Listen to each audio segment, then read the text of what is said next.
I have like in front of the abortion thing. I literally had wanted to have a conversation with them, and I started to have a conversation, and I recognized where were the disconnects. Like talking to a lady who comes there every Tuesday, because now they do Tuesday and Thursdays, and they're protesting abortion, and then I'm like, okay, how come? Like I just wanted to have a conversation. Like, why are you doing what you're doing, right? And then she was like, oh, this is our religious right, and I'm like, no, like I get it. Like, what are you doing? Why are you doing it? And then like it came down to because it was an outing for her. And I'm like, how long you doing? Hour and a half. So they're on a rotation. She literally goes there, hangs out with her friends with a sign that she believes she's doing good. I'm sure she is. She's a nice person. Smile at me every time. Like, you know what I mean? Like, they're nice people. Like, it's like looking at your grandma, she's smiling, but you know what I mean?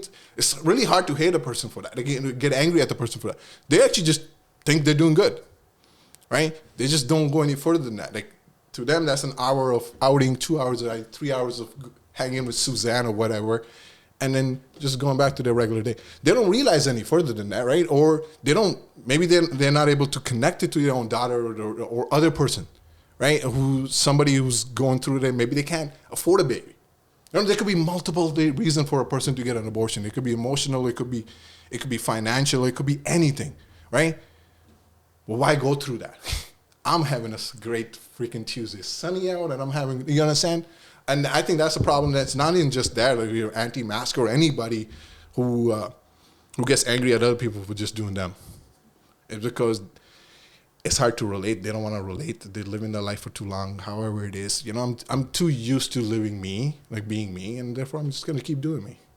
Right? So it's until you break that. So for me, I seek that. I want to blow my bubble every time. I want to run into people. Like you posted on Facebook the other day, like, if I'm the smartest person in the room, I'm doing something wrong.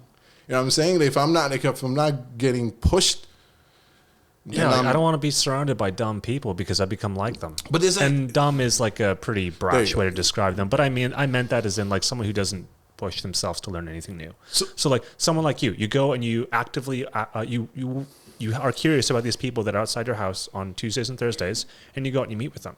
And you talk to them. And it's not like you're trying to change anything. You're just genuinely curious. And you've got the personality. Just go out and introduce yourself. It's like, hey, I'm this. Who are you?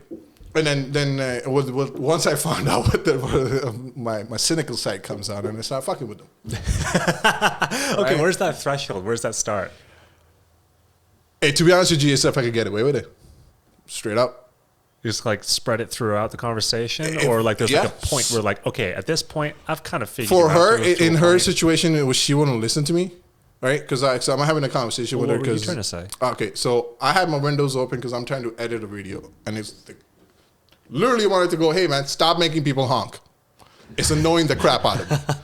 I really want to know what you're doing. I hope it's a good cause. So I see it. I disagree with it, but I really thought you had a better point than, hey, it's going to be a nice Sunday out or whatever, right? It's a nice, good day out for me. And then, like, you didn't give me any points of like, hey, have you had a conversation with anybody? Like, you know what I'm saying? It came to a point where she didn't care, right? I'm doing it because it's fun for me. And I'm like, this serves me, right? You're honking it. She's like, you point out one car that honks, and as she's saying it, 3 cars go honking, but against them, like literally middle finger to them. I'm like, happening right now, right? And she like, oh no, they're angry at us. Like, I'm like, oh my god, it's causing a reaction nonetheless. She's proving your point for you. And I'm like, what if I do that in front of your house? She's like, you can't. I live in an apartment. I'm like, oh my god. I'm like, are you kidding me? So at that point, I'm like, I take out my joint on purpose.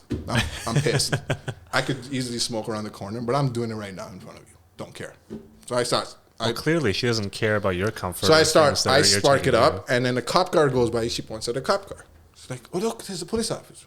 And I'm like, okay, cool. And I'm sitting. I'm not even having a conversation anymore.